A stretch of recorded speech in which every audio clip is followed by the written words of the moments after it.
It turns out there are 6 ways to arrange 3 books. 4 books, 24 ways.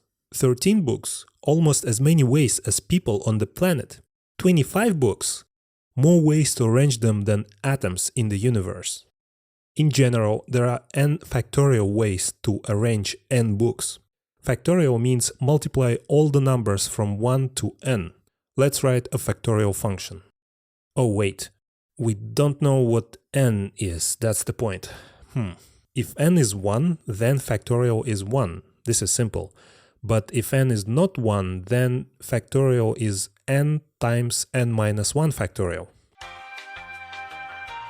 This might seem weird.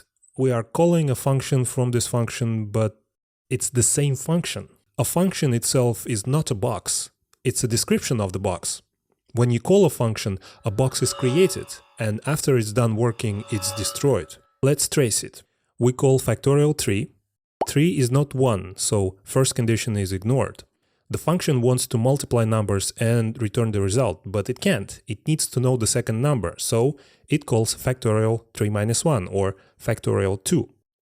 A new identical factorial box is created. It accepts number 2. It's not 1, so it tries to multiply and return, but it can't. It needs to know the second number, so it calls factorial 1.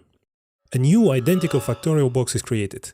It accepts number 1, and this box can return immediately. It returns 1. 1 comes back to the previous box, gets multiplied by 2, and the answer 2 returns to the previous box, gets multiplied by 3, and the answer 6 returns to the outside world, and it's stored in the answer constant. This is called recursion, when something is described in terms of itself.